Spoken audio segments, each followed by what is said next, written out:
আসসালামু আলাইকুম।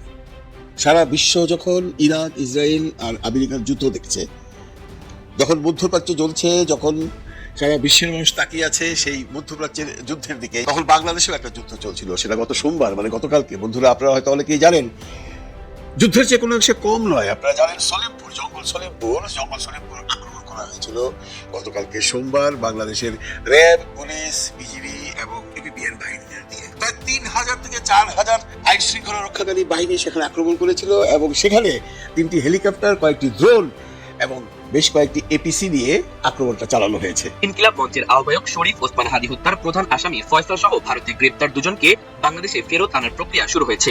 আন্তঃবাহিনী জনসংযোগ পরিদপ্তর আইএসপিআর এ তথ্য জানিয়েছে। তার মানে তিনি উস্কে দিলেন একটা আলোচনা যে তারা গ্রেপ্তার কি এখন হয়েছে নাকি ইউনূস সরকারের আমলে হয়েছে। সেই উস্কে দেওয়া ব্যাপারটা আরো ভালোভাবে পর্যবেক্ষণ করার জন্য চলুন গ্রেপ্তার হওয়ার পরে তাদের দুইজনের ছবিটা একটু ভালো করে দেখে নিই। ইনকিলাব মঞ্চের মুখপাত্র শরীফ ওসমান বিন হাদি হত্যাকাণ্ডে অভিযুক্ত 2 আসামিকে গ্রেপ্তার করেছে পশ্চিমবঙ্গ পুলিশ। তবে তাদের বাংলাদেশের হাতে তুলে দেওয়া হবে কি না তা নিয়ে এবার তৈরি হয়েছে অনিশ্চয়তা। এ বিষয়ে নিজেদের অবস্থানের কথা জানিয়েছে পশ্চিমবঙ্গ পুলিশ। ভারতে গ্রেফতার হওয়া হাদি হত্যা মামলার 2 আসামিকে ফিরিয়ে আনতে কাজ করছে সরকার। আইজিপির পর এই তথ্য জানালেন স্বরাষ্ট্রমন্ত্রী সালাউদ্দিন আহমেদ। দুপুরে কক্সবাজার জেলা আইন শৃঙ্খলা কমিটির বৈঠক শেষে এক প্রেস ব্রিফিংয়ে একথা বলেন তিনি। ইতিমধ্যে স্বরাষ্ট্র মন্ত্রণালয়ের পক্ষ থেকে পদক্ষেপ নেওয়া হয়েছে। পররাষ্ট্র মন্ত্রণালয়কে আমরা অনুরোধ করেছি তারা এটা যেটা extradition treaty in between 2 countries আছে সেই মতে আমাদেরকে ফেরত দেবেন বলে আমরা আশা করছি এবং আমরা ফেরত আনার জন্য যথেষ্ট জোর প্রচেষ্টা চালাবো। শরীফ ওসমান হাদির ঘটনা নিয়ে নতুন নাটকীয়তা। আপনারা যেটা শুনছেন সুখবর না, এটা সুখবর নয়। এর নেপথ্যের রহস্য শুনলে আপনি অবাক হবেন।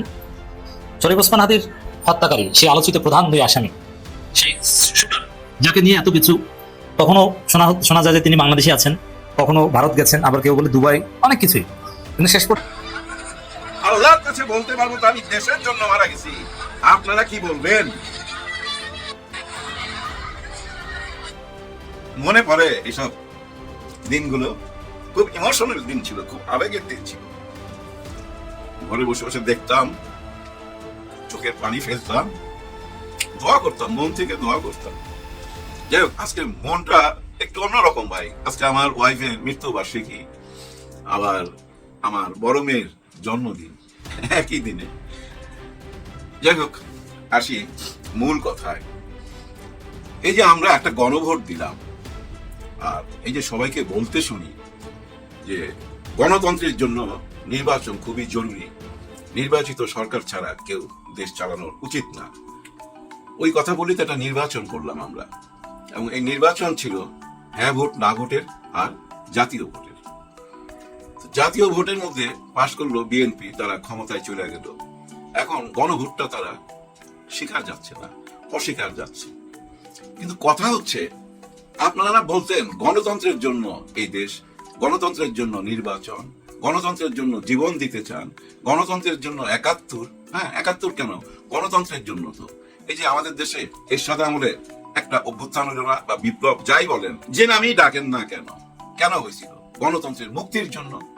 আবার এই 5ই আগস্টে যা কিছু হইল, এই যে একটু আগে দেখাইলাম, এক যুবক চিৎকার করে বলতেছে আপনারা নিচে নেমে আসেন। আমরা তো বলতে পারবো যে আল্লাহর কাছে আল্লাহ দেশের জন্য মারা গেছি। কেন দেশের জন্য মরতে চাইলো? কেন এই অবস্থায় কেন গেল দেশ? এসব প্রশ্ন আসে না? যার জন্য আমরা গণতন্ত্র বলে একটা নির্বাচন নিলাম। এখন দেখেন, গণতন্ত্র বলতে তো আপনি মাইনা নিতে হবে একটা কথা, যে এই দেশের সংবিধানের উপরে, হ্যাঁ, এই দেশের সংবিধানের উপরে জনগণ, নাহলে তো গণতন্ত্র হইল না। জনগণ সংবিধানের উপরে, এটা তো স্বীকার যাইতেই হবে আপনাকে, তাহলে তো গণতন্ত্র হইল না। সংবিধানের মধ্যে দিয়ে যদি পুরা জনগণকে, দেশের জনগণকে চলতে হয়, তাহলে তো আপনি কোনো কিছুতে আটকা ফেলাইলেন, জেলে তালাবন্দি করে ফেলাইলেন, তাই না? এই বইতে যা কিছু লেখা আছে এর বাইরে যাওয়া যাবে না। কিন্তু ওই সংবিধানই তো লেখা আছে, ওই সংবিধানই তো লেখা আছে জনগণই হচ্ছে সংবিধানের উপরে। তাহলে ওই জনগণ হ্যাঁ ভোটে পাশ করছে। ধৈর্য নিলাম আপনারা না চাইছেন, কিন্তু না তো ফেল করছে, হ্যাঁ পাশ করছে। তার মানে কি? জনগণ চাইছে। জনগণের এই চাওয়াটাই তো গণতন্ত্র। ধৈর্য নিলাম আপনার মতের বিরুদ্ধে গেছে, হ্যাঁ, আপনার মতের মতো হয় নাই এই গণভোট, কিন্তু জনগণ তো চাইছে, ওইটা তো পাশ করছে। জনগণের অধিকার যদি না দেন, তাহলে কি আপনাকে গণতান্ত্রিক সরকার বলা যাবে? তাহলে কি গণতন্ত্রের কোনো মর্যাদা থাকে? মুখের বলি শুধু, আমি মুখে গণতন্ত্র বলবো, কর্মক্ষেত্রে গিয়ে গণতন্ত্র মানবো না। আপনার মতের বাইরে যা, তাতে কি যায় আসে? জনগণ তো চাইছে, আর জনগণই হচ্ছে সংবিধানের উপরে। সেটা যদি মাইনা না নেন, অস্থির হয়ে যাবে, পরিবেশ অস্থির হয়ে যাবে, রুখতে পারবেন না। মানুষের ভিতরে সন্দেহ ঢুকে যাবে, তো পুরোপুরি সন্দেহ ঢুকে যাবে। কি সন্দেহ? ওই যে গত 16 বছর, 16 বছর জোর কইরা ছিল না, এই সংবিধানের দোহাই দিয়েই তো ছিল। এই সংবিধানে যা কিছু লেখা আছে, যে কেউ চাইলে ভাই মৃত্যুর আগ পর্যন্ত প্রধানমন্ত্রী থাকতে পারবে। অলরেডি এই যে ফারুক সাহেব উনি বলতেছে তারেক রহমান সাহেব মৃত্যুর আগ পর্যন্ত প্রধানমন্ত্রী থাকবে, এরকম একটা কথা বলছে। দেখেন মিলে গেল না? প্রাক্তন প্রধানমন্ত্রী শেখ হাসিনা, বলতে পারেন বর্তমানও প্রধানমন্ত্রী, যদি সংবিধান মানেন আপনি, বর্তমান সংবিধান অনুযায়ী প্রাক্তন প্রধানমন্ত্রী শেখ হাসিনা তো শুধু কি দেশের প্রধানমন্ত্রী, উনি আবার দলেরও চেয়ারম্যান ছিল, দলের প্রধান আবার এদিকে দেশের প্রধান। ক্ষমতাটা কি দেখছেন? তার মানে কি জানেন, ওনার ওই যে হেলমেট বাহিনী টাহিনী সব কিছু মিলায়া প্রশাসনকে নিজের বগলে নিয়ে দেশ চালাইতো। ওইভাবে কি দেশ চালানো যায়? না, ওই পথে যায়েন না কো প্লিজ, ওই পথে গেলে কেউ মাইনা নিবে না তো। দেখেন ভাই ব্রাদার, গত সরকার মানে এই যে সরকার মাত্র বিদায় নিল, ডক্টর ইউনূস স্যার, ওই আমলে বুঝছেন আমাদের আইন শৃঙ্খলা আমরা যেমন দেখছি তাতে কি আমরা খুশি ছিলাম? একদমই না। কিন্তু বর্তমানে এই যে গত 3 সপ্তাহে নির্বাচিত সরকার আসার পর কি অবস্থা, আগের চেয়েও তো খারাপ, অর্থাৎ ইউনূস সরকারের চেয়েও খারাপ তারেক সরকারের আমলটা। এই আমলে আজকেও দেখছি ভোরবেলা এক পুলিশ অফিসারের ভাই পিস্তল নিয়ে চলে গেছে। কার পিস্তল? পুলিশ অফিসারের। বাইক দিয়ে যাইতেছিল সকালবেলা, 3-4 জন রাস্তা ঘিরা ধইরা মালটা নিয়ে চলে গেছে, আবার মাইক চাইলেও দিছে। একজন পুলিশ অফিসার দেখেন নিরাপদ না, আপনি আমি কি অবস্থায় আরো দেখবেন। এই যে আমি একটু দেখাই, দেখেন এই যে দেখেন, উনি কিন্তু একজন এমপি, আব্দুল বাতেন সাহেব, জামাতের এমপি, ঢাকা 16 আসনের, ঢাকা 16 আসনের। উনি এখন নিরাপদ না, ওনার লোকজনকে মাইক ধরে করা হয়েছে মসজিদের ভিতরে। এখন ওই মসজিদের ভিতর থেকেই কথা বলতেছে। মল্লিকা মসজিদে আসর নামাজ পড়তে এসেছি। এখানে আসর নামাজ শেষে উঠে আমি মুসলিমদেরকে সালাম দেওয়ার সঙ্গে সঙ্গে কথা দেওয়া হয় আমাকে কথা বলার জন্য। একজন এমপি বলতেছে একটা ভয়ানক উত্তেজনা সৃষ্টি করা হয়। এখন মানে হলো তারা পূর্ব প্রস্তুতি নিয়ে এখানে এসছে এবং তারা আমাকে বাধা দেওয়াই তাদের উদ্দেশ্য। বাধা দেওয়া উদ্দেশ্য। এবং এই যে আশেপাশের লোকগুলা দেখেন না, তাদের টেলিফোন মাইক ধরে যা ইচ্ছা সঙ্গে সাথে যারা এসেছিল তাদেরকে অনেকে মারধর করেছে, অনেকে আহত করেছে। আমার সঙ্গে যে ক্যামেরাম্যান তার হাত থেকে ক্যামেরা ছিনিয়ে নিয়েছে, একাধিক মোবাইল তাদের হাত থেকে কেড়ে নিয়েছে। আমি বুঝলাম না একটি গণতান্ত্রিক একজন এমপি বলতেছে, বর্তমান এমপি, একটু চিন্তা করেন। আমি জনগণের কাছে যাবো, তাদের ভালো মন্দ শুনবো। আমরা চাঁদাবাজির বিরুদ্ধে কঠোর অবস্থান গ্রহণ করায় আমরা ময়লার টাকা নিয়ে ওইখানে ঘটনা কি করছে জানেন? ওই যে ময়লার টাকা নেয় না, প্রত্যেক বাড়ি থেকে 100-150 টাকা করে নেয়।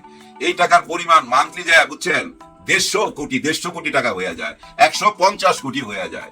কিন্তু যারা ওই যে পরিষ্কার করে পরিচ্ছন্ন কর্মী, তারা কত কইরা পায় জানেন? 40 টাকা কইরা। আপনার কাছ থেকে নিচ্ছে 100 থেকে 150 টাকা কইরা। কিন্তু যারা অরিজিনাল কাজ করতেছে, নিজের হাতে ময়লা সাফ করতেছে, ওরা পায় মাত্র 40 টাকা। ওইটার প্রতিবাদ করাতে একজন এমপি কিভাবে বলতেছে? সাধারণ মানুষ হলে এক কথা ছিল, ময়লার টাকা মানুষের কাছ থেকে নেওয়া হয় 100 টাকা, 120 টাকা, 150 টাকা, কিন্তু ময়লা যারা পরিবহন করে তাদেরকে দেওয়া হয় মাত্র 40 টাকা। অবশিষ্ট টাকাগুলো স্থানীয় নেতৃবৃন্দ ভোগ করে। এইসব বিষয় নিয়ে পদক্ষেপ গ্রহণ করার পর থেকে তারা তারপর থেকে শত্রু হয়ে গেছে স্বাভাবিকভাবে। শত কোটি টাকা তো প্রশাসনের দৃষ্টি আকর্ষণ করতেছে উনি তো এখন প্রশাসন, তাই না? আমার সঙ্গে এসে পুলিশ ছিল, কিন্তু সে পুলিশের আচরণ মোটেই সন্তোষজনক ছিল না। পুলিশ বরং আমার সঙ্গে সাথীদেরকে নিবৃত্ত করে এবার ভাবতে পারেন তারা আরো সুযোগ পেয়েছে। আমার পাশে ওনার সঙ্গে যে পুলিশ ছিল, ওই পুলিশও ওনার পক্ষে কাজ করে নাই। যারা আক্রমণ করছে তাদের পক্ষেই নাকি ছিল। এটা কোনো কথা? ওনার মুখেই তো শুনলেন। এখানেই শেষ? এটা তো একজন এমপি দেখাইলাম, একটু সময় দেন আরেকজনের দেখাই। হ্যাঁ, আমার প্রিয় মানুষ আমির হামজা সাহেব, ওনার কি অবস্থা? ওনার এলাকায় 100 থেকে 150 বাড়ি ভাঙচুর হয়েছে মধ্যরাতে, আর উনি ওই এলাকা দেখতে আইছে। অপরাধ একটাই, জামাতে ইসলামকে কেন ভোট দিল? এই অপরাধে তাদের ঘরের মালামাল মিটার সহ কিন্তু তারা লুট করে নিয়ে যায়। আরে কেন ভোট দিলি? এটাই অপরাধ। কি করবেন বলেন? দেখেন অনেক আগে বলছিলাম না, আল্লাহ যা করে ভালোর জন্য করে। জামাতে ইসলাম ক্ষমতায় আসে নাই ভাই, ভালো হয়েছে। উপরালা এটাই চাইছে। আসলে কি হইতো জানেন? এই দুইটা বড় দল মিলা চারিদিকে ঝাঁপায়া পড়তো, কেউ রুখতে পারতো না। এই যে বললাম না, পুলিশের আঁশ কাইরা নিয়ে চলে গেছে দিনে দুপুরে, মানে সকাল বেলায়। কেউ রুখতে পারতো না। দেশে গৃহযুদ্ধ হয়ে যেত তো ভাই। হ্যাঁ, জামাত ক্ষমতা আসবে, কেউ মাইনা নিত না। কি বলতো জানেন? জঙ্গিরা ক্ষমতায় চলে আসছে, তালেবানরা ক্ষমতায় চলে আসছে। আর পার্শ্ববর্তী দেশের মিডিয়া ঝাঁপায় পড়তো, আর দেশের ভিতরে তো ভাই আসেই ওরা, তাই না? তখন দুই দল এক হইয়া এই জামাতকে সাইজ করে ফেলাইতো। জামাত টিকা কঠিন হয়ে যেত। কেন কঠিন হইতো? ওনাদেরকে তো প্রশাসন হেল্প করতে হবে, পুলিশ, র্যাব, আর্মি সবাই তো হেল্প করতে হবে। বর্তমানে কি হেল্প করতেছে না? নিশ্চয়ই হেল্প করতেছে। ওই যে জঙ্গল সলিমপুর, চিটাগাঙের জঙ্গল সলিমপুর আজকে দেখলাম 4000 আর্মি পুলিশ একসঙ্গে ঢুকতেছে। মনে হইতেছে কি জানেন, জঙ্গল সলিমপুর অন্য কোন দেশ, বাংলাদেশের বাইরে ওইটা দখল করতে যাইতেছে, এরকম ব্যাপার। ওর ভিতরে নাকি ঢুকতেই পারতো না আগে। কিছুদিন আগে ওই যে এক র্যাব বাইরে মাইরা ফেলাইলো না, দেখছেন না? ওই জঙ্গল সলিমপুর। এটা নিয়ে সিনেমা বানানো উচিত। নামটা কি? জঙ্গল সলিমপুর। বাপ রে বাপ, ঠিক নাম কইলাম কিনা জানি না, ভুল হলে একটু লেখা জানায়েন। যেটা বলতেছিলাম, একজন এমপি, মানুষের ভোটে পাস করা একজন এমপি তার নিজের এলাকায় অসহায়। যারা ভোট দিছে তারা তো ওনার পিছনে এসে দাঁড়াইলে তাহলে তো মারামারি লেগে যায় ব্রাহ্মণবাড়িয়ার মতো, কিন্তু তা তো আসবে না। যারা ভোট দিছে ভাই, তারা মারামারি আর ধরাধরির মধ্যে যাবে না। এগুলো নীরব ভোটার, ভালোবাসাটা নীরবে জানাইছে, একটুখানি টের পায়া ফেলাইছে। ওই যে 100 থেকে 150 বাড়ি ঘর ভাঙ্গা ফেলাইছে। আমির হামজা সাহেব সব ঘুরা দেখতেছে, মিটার খুলে নিয়ে গেছে, মোবাইল নিয়ে গেছে, মেয়েদের গায়ে হাত তোলা হয়েছে, কিন্তু কে বিচার করবে? ডক্টর ইউনূস স্যারের সরকারের সময় আমাদের একজন স্বরাষ্ট্র উপদেষ্টা ছিল, আরে বেচারা হাসি মুখে সবকিছু নিত, পোলাপানের মতো কথা বলতো, তাও কিন্তু কথা বলতো, একটা সান্ত্বনা দিত। আপদ বিপদের মধ্যেও মানুষ কিন্তু একটা বিনোদন খুঁজে পাইতো ওনার কথা থেকে, হ্যাঁ, একটা বিনোদন খুঁজে পাইতো। কিন্তু বর্তমানে যে মাননীয় স্বরাষ্ট্রমন্ত্রী আছেন সালাউদ্দিন সাহেব, উনি কিন্তু গুরু গম্ভীর। উনি গুরু গম্ভীর ভাবে বলছে মদ টব আর মাইনা নেওয়া যাবে না। এবং এই যে আইন শৃঙ্খলার যে বর্তমান এই অবস্থা নিয়ে যে কেউ ওনাকে প্রশ্ন করবে এমন সাংবাদিক বাংলাদেশে আছে কিনা জানি না, হয়তো করছে, আমার চোখে পড়ে নাই, কিন্তু সবাই চুপচাপ। হ্যাঁ, আমার তো মনে হয় সবচেয়ে বেশি বড় কাজ বর্তমানে আমাদের স্বরাষ্ট্রমন্ত্রী, এবং ওনাকে সব মন্ত্রী মিলে ওনাকে এখন সহযোগিতা করা উচিত। কারণ আইন শৃঙ্খলা ভাই একদম ভাঙ্গা পড়তেছে। এই ঈদের আগ পর্যন্ত আরো অনেক অঘটন ঘটবে, কারণ টাকা লাগবে, টাকা, সবাই টাকার দরকার, জোর করে ছিনিয়ে নিতে হবে। তো এর মধ্যে তো দেখছেন মা বোনদের ইজ্জত নিয়ে ছিনিমিনি খেলা হইতেছে, বহু ঘটনা ঘটে গেছে। আজকে একটা ভিডিও দেখলাম, এক বোন তার অফিসে যাওয়ার জন্য, তাকে 6টা থেকে 6:30 অফিসে যাইতে হয়, উনি রাস্তায় দাঁড়ায় আছে, একটা প্রাইভেট কার আগে গেল, পিছিয়ে আসলো, তারপর একটা টাইমে তারা জোর করে উঠায় নিয়ে যাইতে চাইলো, সে চিৎকার কইরা দৌড়ে বাঁচছে। এরকম অবস্থা হয়ে গেছে। সারা বাংলাদেশকে জানেন সিসি ক্যামেরার আওতায় আনতে হবে, তাড়াতাড়ি আইন শৃঙ্খলার উন্নতি করতে হবে। মানুষ হতাশ হয়ে পড়তেছে, কারণ আপনারা আমাদেরকে বিশ্বাস করতে বাধ্য করছিলেন যে নির্বাচিত সরকার আসলেই দেশে শান্তি ফিরে আসবে। নির্বাচিত সরকার তো আসছে, আপনারা আপনাদের হানিমুন টাইম কাটাইতেছেন, আর আমরা তো ভাই জানের ভয়ে পালায় বেড়াইতেছি, তাই না? এরকম হয়ে গেল না ব্যাপারটা? ওই হানিমুন ক্যান্সেল কইরা তাড়াতাড়ি দেশের আইন শৃঙ্খলা ঠিক করেন। এই মুহূর্তে বাংলাদেশের সবচেয়ে বড় দরকার মানুষের নিরাপত্তা। হ্যাঁ, মানুষের নিরাপত্তাটা দেন। নিরাপত্তা না দিলে জুলুম বাড়তে থাকবে, আর জুলুম যখন বাড়তে থাকবে, যাদের উপরে জুলুম হবে তারা কিন্তু উপরের দিকে তাকাবে। একটা কথা মনে রাখবেন, গত 3টা নির্বাচন, শেখ হাসিনার আমলের 3টা নির্বাচনের পর আমরা ভাবছিলাম অন্যরকম একটা নির্বাচন পাবো, একদম ফ্রেশ একটা নির্বাচন পাবো। ডক্টর ইউনূস স্যার দিতে ব্যর্থ হয়েছে। ডক্টর ইউনূস স্যারের চেয়ে বড় ব্যর্থ হয়েছে কে? বর্তমান নির্বাচন কমিশনার। উনাকে জবাবদিহি করতে হবে। দেখেন ভাই, টোটাল ভোট আছে না, টোটাল ভোটের চেয়েও বেশি ভোট পাওয়া গেছে। মানে কাগজপত্রের হিসাবে যতগুলো ভোট পড়ার কথা, তার চেয়েও 74-75 লক্ষ ভোট বেশি পাওয়া গেছে। এর পিছনে কারণ কি?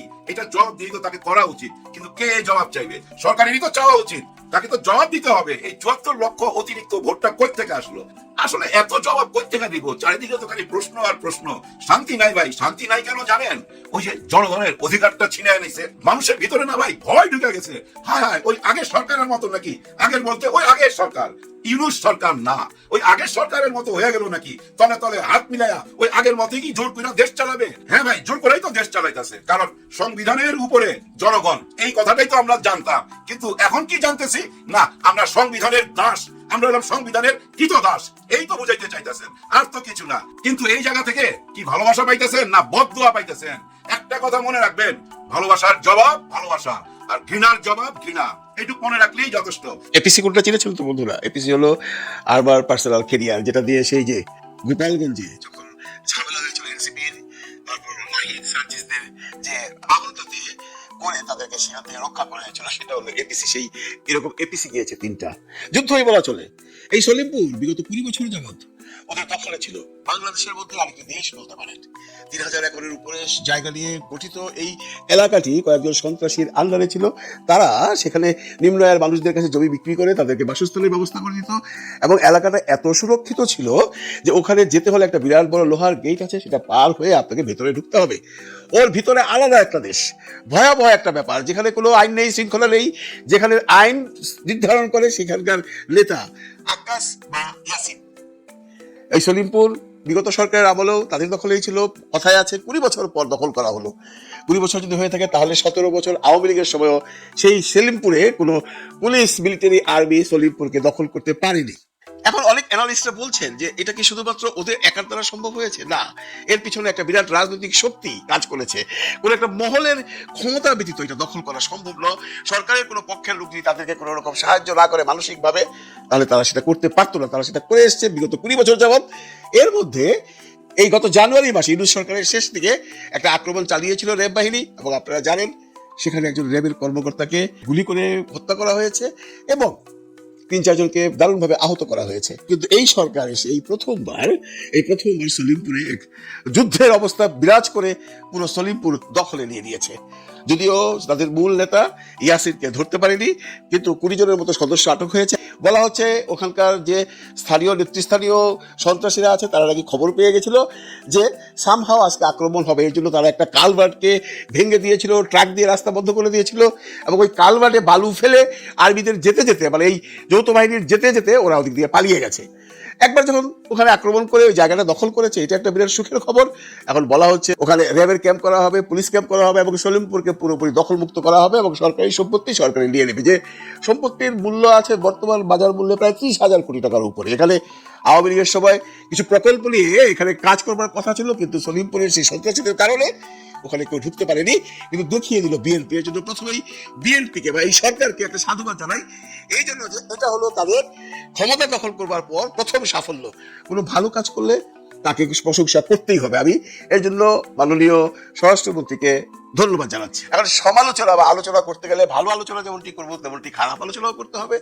আপনারা জানেন দেশের আইন শৃঙ্খলা রক্ষা বাহিনী এমন কোনো কিছু করছে না এই কদিন যাবৎ। ওনাদের ক্ষমতা দখল করবার প্রায় 1 মাস হয়ে গেল, কিন্তু কোথাও আইন শৃঙ্খলা স্বাভাবিক হয়নি। যেটা সেই বিগত 17 মাসের আমলে ছিল এমনটাই চলছে, বরঞ্চ কমবার কোনো লাভ নেই। আপনারা জানেন বা আপনারা দেখেছেন যে একজন পুলিশ অফিসারের কাছ থেকে তার পিস্তল ছিনতাই হয়ে যায়, এবং দুদকের মহাপরিচালক যখন সন্ধ্যাবেলায় মাগরিবের নামাজের পর একটু হাঁটাহাঁটি করে মোহাম্মদপুর এলাকায়, তার কাছ থেকে তার টাকা ছিনতাই হয়ে যায় এবং তাকে মারধর করা হয়। আজকেও দেখলাম বারহাট্টাতে একটি শিশুকে ধর্ষণ করে হত্যা করা হয়েছে। তার বর্ণনা দিচ্ছিল এক পুলিশ অফিসার, এবং সে কান্না করছিল। সে বলছিল, আমি জীবনে অনেক লাশ দেখেছি, গলা পোড়া লাশ দেখেছি, অ্যাক্সিডেন্টওয়ালা লাশ দেখেছি, পানিতে ডোবা লাশ দেখেছি, আগুনে পুড়ে গলে গেছে এমন লাশও দেখেছি, কিন্তু আমার চোখ দিয়ে কখনো পানি পড়েনি। কিন্তু এই শিশুটির দিকে যখন তাকিয়েছি তখন আমার নিজের মেয়ের কথা মনে হয়েছে। আমার একটা 3 বছরের মেয়ে আছে। এমন করে বর্ণনা দিচ্ছিল বারহাট্টা থানার সাব ইন্সপেক্টর। সন্ত্রাস, চাঁদাবাজি কমছে না। এখানে মাননীয় স্বরাষ্ট্রমন্ত্রীকে একটু খেয়াল করতে হবে। আপনারা যদি আরেকটা জিনিস খেয়াল করে থাকেন, গতকালকে বুয়েটের একটি হলে সেহরি খাবার সময় ছাত্রলীগ নামধারী একজন ছেলেকে যেভাবে পেটানো হয়েছে এবং তারপর তাকে থানায় দেওয়া হয়েছে, সে কিন্তু সেহরি খেতে গিয়েছিল। আমার কথা হলো, সে যদি ছাত্রলীগ করে থাকে, সে যদি কোনো অন্যায় করে থাকে, তাহলে এতদিনে তাকে কেন ধরা হয়নি? যারা তার গায়ের উপর হাত তুলেছে তারাই বলছে এ অনেকদিন যাবৎ হলে প্রতাপ নিয়ে দৌড়াচ্ছে, আজকে সুযোগ মতো পেয়েছি, এবং স্ট্যাটাস দিয়েছে আলহামদুলিল্লাহ ছাত্রলীগকে দিয়ে সেহরি করলাম। এটা কোনো কথা ভাই বলেন তো? সেহরির সাথে একটা লীগকে জড়িত করে দিয়ে তাকে পিটিয়ে তার নামে সেহরি করলাম, এটা কি ধর্মের কোথাও লেখা আছে? না, লেখা নেই। তার নামে যদি কোনো আইনের ব্যত্যয় হয়ে থাকে, সে যদি কোনো আইনের বাইরে কাজ করে থাকে, তাহলে সেটা আইনের মাধ্যমে সমাধান হওয়া উচিত। আমরা এখন একটা প্রতিষ্ঠিত সরকার পেয়েছি, দেশে আইন আছে, আদালত আছে, পুলিশ আছে, সরকার আছে। এখন তো আর কাউকে আমি পিটাতে পারি না। এবং সবচেয়ে ইন্টারেস্টিং হলো, যারা তাকে মেরেছে তারা স্ট্যাটাস দিয়ে, বিভিন্ন রকম স্ট্যাটাস দিয়ে, যেটা বললাম একটু আগে যে আলহামদুলিল্লাহ ছাত্রলীগ দিয়ে সেহেরি করলাম, তারপর তারা তাদের স্ট্যাটাসগুলো উঠিয়ে ফেলেছে। যে কোনো মানুষের বিরুদ্ধে যদি কোনো রকম মামলা বা অভিযোগ থাকে সেটা আইনের মাধ্যমে যেতে হবে। এই ব্যাপারে মাননীয় স্বরাষ্ট্রমন্ত্রী, আপনি শুধু সলিমপুর দখল করলে হবে না, আপনাকে পুরো বাংলাদেশ দখল করতে হবে, কারণ পুরো বাংলাদেশ আপনাদের দিকে তাকিয়ে আছে। আপনারা আরো হার্ড লাইনে যেতে হবে। অনেকে বলছেন বা অনেকে আমরা শুনতে পাচ্ছি যে সরকার প্রয়োজনে সেই যে খালেদা ম্যাডামের সময় যে ক্লিন হার্ট হয়েছিল তেমনই একটা অপারেশন হতে পারে। আমরা চাই, সাধারণ মানুষ চায়, আপনারা ক্লিন হার্ট করুন আর ডার্টি হার্ট করুন। আপনারা দেশ থেকে চাঁদাবাজি, সন্ত্রাসী, এই হত্যা, এই অত্যাচার, এই ছিনতাই এগুলো বন্ধ করুন। নইলে আপনারা যত ভালো কাজই করুন কেউ আপনাদেরকে সুনাম করবে না। আমি এই সলিমপুর নিয়ে সুনাম করলাম, পাশাপাশি অনেকগুলো কথা আপনাদেরকে স্মরণ করিয়ে দিলাম। এর সব কিছুই আপনাদের নখদর্পণে আছে। এর যে কি বিহিত করবেন সেটা আপনাদের ডিসিশন। মনে রাখতে হবে, বাংলাদেশের বর্তমান জনগণ সেই আগের মতো সন্ত্রাসী চায় না, চাঁদাবাজি চায় না, অত্যাচার চায় না, লুটতরাজ চায় না। এগুলো বন্ধ করতে হবে। এগুলো বন্ধ করবার জন্যই মানুষ আন্দোলনের সাথে একটা সরকার গঠন করেছে। সরকার এই দায়িত্বগুলো পালন না করলে আপনারা যতই ভালো কাজ করুন, যতই সেলিমপুর দখল করুন, মানুষের মনে থাকতে পারবে না। ছোট ছোট ব্যাপারগুলো, ছোট ছোট ঘটনাগুলো মানুষের মনে বিধে থাকে। সেই যে বারহাট্টার শিশুটির মৃত্যু, এটা অনেকে কাঁদিয়েছে, মানুষের মনে হাহাকার, মানুষের মনে একটা সন্দেহ, তাহলে কি আমরা সেই আগের জমানায় ফিরে যাচ্ছি? এগুলো বন্ধ করতে হবে। এমনিতে সারা বিশ্ব পরিস্থিতি ভালো নয়, আমরা সবাই জানি। যুদ্ধ বিগ্রহে আমরা এমন একটা পরিস্থিতিতে যাচ্ছি, বন্ধুরা আপনারা শুনলে আশ্চর্য হবে, যেভাবে তেলের দাম বাড়ছে এবং যেভাবে তেলের ঘাটতি হচ্ছে, এমনও হতে পারে আমরা হয়তো অন্ধকারে নিমজ্জিত হয়ে যাব। এমন সময় যদি এই চাঁদাবাজি, সন্ত্রাসী বন্ধ না হয়, তাহলে মানুষের যে রাগ, উষ্মা এগুলো আরো বেড়ে যাবে। এর জন্য মাননীয় স্বরাষ্ট্রমন্ত্রী বারবারই বলছি, শুধু সলিমপুর দখল করলে হবে না, আপনাকে খেয়াল করতে হবে পুরো বাংলাদেশকে। পুরো বাংলাদেশে যে সমস্ত সন্ত্রাসী কর্মকাণ্ড হচ্ছে, অনেক সন্ত্রাসী কর্মকাণ্ড হচ্ছে বন্ধুরা, আপনারা দেখছেন, এগুলোকে বন্ধ করতে হবে। এগুলো বন্ধ করবার পরই আপনারা জনগণের আত্মার কাছে থাকবেন, জনগণ আপনাদেরকে মাথায় তুলে রাখবে, নইলে কেউ মাথায় তুলে রাখবে না। ভিডিওটা আমি শেষ করছি আমাদের অত্যন্ত প্রিয় মুস্তফা সরোয়ার ফারুকী সাহেবকে নিয়ে। আপনারা জানেন আজকে সারাদিন মুস্তফা সরোয়ার ফারুকী নিয়ে অনেক কথাবার্তা হচ্ছে, উনি কি কি ক্রাইম করেছেন, কোথায় কোথায় তহবিল তছরুপ করেছেন, প্রমাণাদি দিয়ে অনেকগুলো পত্রিকা, অনেকগুলো মিডিয়া প্রচার করেছে। দেখুন মাননীয় স্বরাষ্ট্রমন্ত্রী, এরও বিচার আমরা চাই। সেটা শুধু ফারুকের ব্যাপার না, যে কোনো উপদেষ্টায় যদি কোনো রকম সরকারি তহবিল তছরুপ করে থাকে, সেই তহবিলের মালিক জনগণ, এটার একটা সুষ্ঠু বিচার করতে হবে। এবং আপনাকে, যেহেতু ফারুকি সম্পর্কে এতগুলো কথা উঠেছে, আপনাকে এখনই অর্ডার দিতে হবে যে ফারুকি যেন দেশ ত্যাগ করতে না পারে। আমরা শুনছি ফারুকি অলরেডি নাকি আপনাদের দলে ঢুকবার জন্য বেশ লম্বা লম্বা স্ট্যাটাস দিচ্ছে তার ফেসবুক পেজে, জিয়াউর রহমান সাহেবের প্রশংসা, খালেদা ম্যাডামের প্রশংসা। এইটাই ফারুকির অভ্যেস। ফারুকি আওয়ামী লীগের সময় আওয়ামী লীগের চামচামি করে অর্থ তছরুপ করেছে, তারপর এই আন্দোলনের শেষ সময় যখন বুঝতে পেরেছে আওয়ামী লীগ টিকবে না, তখন সে আওয়ামী লীগের বিরুদ্ধে কথা বলেছে। প্রফেসর ডক্টর মোহাম্মদ ইউনূস কোন হিসাবে তাকে উপদেষ্টা বানিয়েছিল, সেই প্রশ্ন কিন্তু জনগণের তখনও উঠেছিল, এখনো মানুষের উঠছে। মাঝে মধ্যে মনে হয় ইউনূস স্যার অনেক ভুল করে গেছেন, এর মধ্যে ফারুকি একটা বড় ভুল। ফারুকি সম্পর্কে যে সমস্ত কথা বাজারে আসছে, ভয়াবহ সমস্ত তহবিল তছরুপের ঘটনা, এমন মানুষকে সে কাজ দিয়েছে, ভিডিও বানানোর কাজ, মন্ত্রণালয়ের কাজ, যে মানুষটা চলচ্চিত্র বা ভিডিও সম্পর্কে বা নাটক সম্পর্কে কিচ্ছু জানে না, বা যে মানুষটার কোনো ফার্মই নাই, যে মানুষটা কোনোদিন কাজই করে না, যে মানুষটার কোনো প্রতিষ্ঠান নেই, প্রতিষ্ঠানে গিয়ে ডি নিউজ 24 এর সাংবাদিকরা দেখেছে যে ঠিকানা দেওয়া হয়েছে তার প্রতিষ্ঠানের, সেই ঠিকানায় ওই নামে কোনো প্রতিষ্ঠানই নেই। তার মানে সব ফারুকের প্ল্যান। তারপরে জুলাই জাদুঘর বা সেই জুলাই জাদুঘর নিয়ে যে কত টাকা তছরুপ করেছে তার কোনো হিসাব নেই। এগুলো সবগুলো বিচার আপনাদের করতে হবে। শুধুমাত্র সংসদে গেলাম, আইন প্রয়োগ করলাম, তাতে চলবে না। যারা অন্যায় করছে, যারা অন্যায় করবে, তাদের বিচার করতে হবে। হোক সে উপদেষ্টা, হোক সে মন্ত্রী, হোক সে রাজা, হোক সে মহারাজ, কাউকে ক্ষমা করবেন না। মানুষ অনেক আশা নিয়ে এই নতুন সরকারের দিকে তাকিয়ে আছে। আপনারা দয়া করে যতগুলো উপদেষ্টা সম্পর্কে যত ধরনের অভিযোগ আছে সেগুলো তদন্ত করবার জন্য দুদককে ভালো করে ইনস্ট্রাকশন দিয়ে দিন। এই ফাঁকে যদি এরা বেরিয়ে যায়, এর সমস্ত দায়িত্ব পড়বে এই মাননীয় স্বরাষ্ট্রমন্ত্রীর উপর, বা এই দায়িত্ব পড়বে মাননীয় প্রধানমন্ত্রী তারেক রহমানের উপর। ভালো থাকবেন সবাই, ভালো রাখবেন সবাইকে। আল্লাহ হাফেজ। ওসমান হাদি হত্যাকাণ্ডের সঙ্গে যে দুই প্রধান আসামিকে জড়িত ভাবা হচ্ছে, ভারতে যারা গ্রেপ্তার হয়েছেন, সেটা নিয়ে নতুন চাঞ্চল্যের সৃষ্টি হয়েছে। নতুন এক আলোচনা উঠে আসার চেষ্টা করছে। সেই আলোচনাটা হচ্ছে, এই ফয়সাল এবং আলমগীর তারা কি একদিন আগে গ্রেপ্তার হয়েছেন, নাকি প্রফেসর ইউনূসের সময়ে ওই পালিয়ে যাওয়ার পরপরই তাদেরকে গ্রেপ্তার করা হয়েছিল? ভারত আদতে প্রফেসর ইউনূস সরকারের কাছে আসামিদের হস্তান্তর করতে চায়নি। এই কারণেই বিএনপি সরকার আসার পরে আমরা দেখেছি ডিজিএফআই পিএফআই এর প্রধান, নতুন প্রধান, তিনি ভারত সফরের পরে এই গ্রেপ্তারের তথ্যটা আমরা জানতে পারলাম। এই ব্যাপারটা উস্কে দিয়েছেন, এই আলোচনাটা উস্কে দিয়েছেন অনলাইন অ্যাক্টিভিস্ট, বামপন্থী অনলাইন অ্যাক্টিভিস্ট আরিফ জেত্তিক। আরিফ জেত্তিক এই আলোচনাটা উস্কে দিয়েছেন একটা ফেসবুক স্ট্যাটাসের মাধ্যমে। সাথে এই ব্যাপারে জুলকারনায়ন শাহের কি কথা বলছেন, তারা গ্রেপ্তার হওয়ার পরে যে ছবি প্রকাশিত হয়েছে সেই ছবির দিকে গভীরভাবে খেয়াল করলে সেটা মানে কি মনে হয়, কি বিশ্লেষণ আসতে পারে।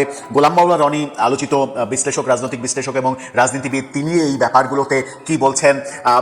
ওসমান হাদির হত্যাকারী, অভিযুক্ত হত্যাকারীদের গ্রেপ্তারের পরে ডাকসু নেত্রী জুমার ফেসবুক অ্যাকাউন্ট গায়েব হয়ে যাওয়া এবং অনেকে, বিএনপি সহ অনেকেই, বিএনপি, আওয়ামী লীগ, অনেক অ্যাক্টিভিস্ট সামাজিক যোগাযোগ মাধ্যমে বলার চেষ্টা করছেন যে তারা ভারতে গ্রেপ্তার হওয়ার খবর শুনে যারা এতদিন হাদির এই ব্যাপারটা নিয়ে ব্যবসা করার চেষ্টা করেছে তাদের মুখ বন্ধ হয়ে গেল কেন, এই গ্রেপ্তারের কথাতে তাদের তো সব থেকে বেশি খুশি হওয়ার কথা, তারা কেন খুশি হচ্ছে না। ওই গুলি করার ঘটনার পরেই যারা বিএনপি কিংবা মির্জা আব্বাসকে দোষী করে ফেসবুকে স্ট্যাটাস দিয়েছিলেন তারা এখন গর্তে লুকালো কেন, এই লেখালেখিগুলো বিএনপির অ্যাক্টিভিস্টদের মধ্য থেকেও আমরা দেখতে পাচ্ছি। চলুন একটু বিশ্লেষণ করে বোঝার চেষ্টা করি যে এই দুই অভিযুক্ত আসামি ভারতে গ্রেপ্তার কি প্রফেসর ইউনূস সরকারের আমলেই হয়েছেন নাকি এখনই হয়েছেন, একদিন আগেই হয়েছেন। অন্যান্য ব্যাপারগুলো কি মনে হচ্ছে যেগুলো বিশ্লেষণ করলে অনেক গভীর রহস্য হয়তো বোঝা যেতে পারে। ওসমান হাদির হত্যাকাণ্ডের সঙ্গে জড়িত অভিযোগে অভিযুক্ত দুই আসামি ভারতে গ্রেপ্তার হয়েছেন একদিন আগে, কিন্তু ভারত পুলিশ এই দাবি করলেও এই দাবির বিপক্ষে ফেসবুক স্ট্যাটাস দিয়েছেন অনলাইন অ্যাক্টিভিস্ট, বামপন্থী অনলাইন অ্যাক্টিভিস্ট আরিফ জেত্তিক। আরিফ জেত্তিক যেটা দাবি করছেন সেটা হচ্ছে তারা গ্রেপ্তার হয়েছে অনেক আগে, কিন্তু তাদেরকে হস্তান্তর করা হচ্ছে গণতান্ত্রিক নির্বাচিত সরকারের কাছে। ভারত সরকার প্রফেসর ইউনূসের কাছে তাদেরকে হস্তান্তর করবে না বলে তারা তাদের হেফাজতে রেখেছিল।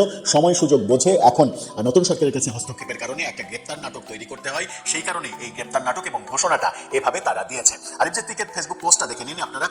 এই ফেসবুক পোস্টে তিনি এই কথা বলেছেন। ফেসবুক পোস্টের শেষের দিকে তিনি এই কথাটা বলেছেন, শেষের দিকের অংশটা আপনারা ফটোকার্ডটা দেখে নিন। সেখানে তিনি বলছেন, ভারতকে ধন্যবাদ, তারা হাদির সম্ভাব্য খুনিদেরকে বেশ আগেই গ্রেপ্তার করে রেখেছিল, কিন্তু তারা ইউনূস সরকারের হাতে ওদেরকে হস্তান্তর করেনি। কারণ ইউনূস সরকার যে এটা ধামাচাপা দিয়ে দিত, এটা 10 টাকা কমেন্টকারী বট বাহিনী ছাড়া যে কেউই বোঝে। অর্থাৎ প্রফেসর ইউনূস সরকার তাদেরকে পেলে মূল ঘটনা ধামাচাপা দিতে চেষ্টা করত, এই দাবি তিনি করছেন। তিনি বলছেন, ভারত একটি নির্বাচিত সরকারের হাতে খুনিদেরকে হস্তান্তর করছে, খুনের ন্যায্য বিচার তাই সবাই আশা করতেই পারে। অর্থাৎ বিএনপি সরকারের কাছে তিনি এর ন্যায্য বিচার দাবি করছেন। তার মানে তিনি উস্কে দিলেন একটা আলোচনা যে তারা গ্রেপ্তার কি এখন হয়েছে নাকি ইউনূস সরকারের আমলে হয়েছে।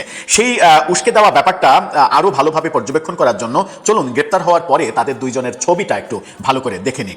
তাদের দুইজনের ছবিতে যদি আমরা তাকাই তাহলে তাদের, বিশেষ করে ফয়সাল করিম মাসুদ, তার চেহারায় যে ক্লান্তি ভাব, তার মানে মুখাবয়বে যেরকম স্পট পড়ে গেছে, সেই স্পটটা তার গ্রেপ্তারের পরে যে সেলফিটা তিনি প্রচার করেছিলেন কিংবা প্রকাশিত হয়েছিল, সেই সেলফির যে উজ্জ্বল্য ছিল সেই উজ্জ্বল্য এখানে অনেক ম্লান মনে হচ্ছে এবং তার চেহারা দেখে মনে হচ্ছে না যে তিনি মাত্রই গত রাতে, মানে গতকালকের ঘটনা যদিও এটা, মানে মাত্রই তিনি গ্রেপ্তার হয়েছেন, সেই মাত্রই গ্রেপ্তার হওয়ার পরে এরকম চেহারা হয়েছে, সেটা দেখে মনে না হওয়ার ব্যাপার রয়েছে।